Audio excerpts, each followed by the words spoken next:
संसार की चिंता को मिटाकर प्रभु का चिंतन को बढ़ाओ, माधव के चिंतन को बढ़ाओ, प्रभु के चिंतन को बढ़ाओ। जय जय जय श्री वल्लभ नंदन कोटि कला वृंदावनम। निगम विचारत नाले पार सो ठाकुर श्री वल्लभ नंदन। इसलिए संसार की चिंता को मिटाकर प्रभु का चिंतन को बढ़ाना है। जीवन में एक संत को आश्रय लेना है, जब भी आप वैकुंठ योगी ना दुर्लभ, संत का सानिध्य प्राप्त होगा तो वैकुंठ भी कोई ज्यादा बड़ी बात नहीं है, उसको भी आप प्राप्त कर सकते हैं। संत का सानिध्य प्राप्त कर कर उनका भी आपको प्राप्ति हो जाएगी।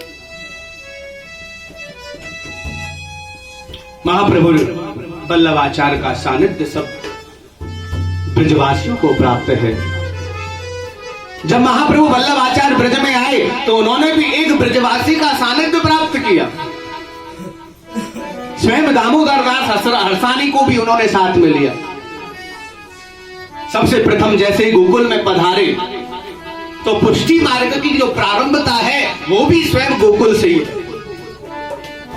आप गोकुल में जाएंगे तो यमुना जी का जो मुखारविंद है, जो यमुना मैया का जो मुख है, वो स्वयं ठकुरानी घाट है। जहां आप स्वयं यमुना मैया के मुखारविंद का दर्शन करते हैं उसको कहते हैं ठकुरानी घाट।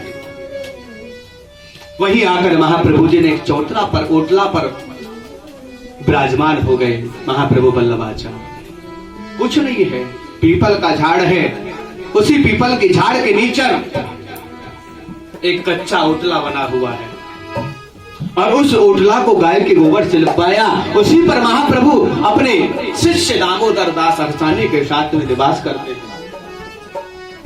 दामोदर दास हरसानी उनके साथ में है। रात्रि के समय सो रहे थे। महाप्रभु वल्लभाचार्य को स्वयं गोवर्धन नाथ का दर्शन हुआ, मेरे प्रभु का दर्शन हुआ। आज्ञा दी कि जो आपके साथ में जो शिष्य है दामोदर दास हरसानी, आप इसको ब्रह्म संबंध दें, ब्रह्म संबंध की आज्ञा दी, ब्रह्म संबंध इसको दिया जाए। महाप्रभु वल्लभाचार्य को आज्ञा हुई। महाप्रभु वल्लभाचार्य जी ने दामोदर दास हरसानी को और उसी गोकुल ठकुरानी घाट पर बैठकर ही और ब्रह्म संबंध दिया, उसको अपना शिष्य बनाया, कंठी धारण करा दिया। सबसे पहला जो शिष्य हुआ पुष्टि मार्ग में वो दामोदर दास हरसानी हुआ, महाप्रभु वल्लभाचार्य। उसी समय से श्री गोवर्धन नाथ की आज्ञा से महाप्रभु ने ब्रह्म संबंध देना प्रारंभ किया। जो सच्चे संत होते हैं उनको तो मेरे गोविंद साक्षात का दर्शन देते हैं। आज भी हमारे संत जो गिरिराज की तलहटी में निवास कर रहे हैं वो भी मेरे प्रभु से साक्षात्कार करते हैं, प्रभु से वार्तालाप करते हैं। ऐसे महान संत हैं सभी।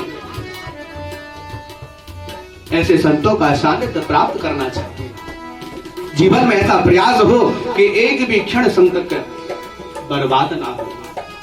ऐसा प्रयास हो कि संत को पकड़ कर बैठ जाएं, उससे संसार की कोई वार्ता ना हो। सिर्फ वार्ता हो तो मेरे गोविंद की वार्ता हो, प्रभु की वार्ता हो, माधव की वार्ता हो। ऐसा जीवन में प्रयास हो। बड़े भाव के साथ में संतों का सानिध्य प्राप्त करना चाहिए। संत अगर कृपा कर देते हैं तो अपनी सभी पूंजी को उस पर लुटा देते हैं, सभी कुछ प्रदान कर देते हैं। ऐसे ही बरसाने का प्रमाण है। बरसाने में बहुत गरीब परिवार रहता था, गुसाई परिवार था। स्वामी जी की सेवा करते थे, राधा रानी की सेवा में हर समय तत्पर रहना। इतना गरीब परिवार कि राधा रानी की सेवा तो करें, पर सेवा करते समय सिर्फ नेत्रोशास्त्रपात होता रहेगा। किसी से कोई मांगना नहीं, कोई कामना नहीं, सिर्फ सेवा करना, प्रभु की राधा रानी की सेवा में लगे रहना। घर में कुछ खाने को नहीं। सभी बच्चे बड़े दुखित हैं। गोसाई जी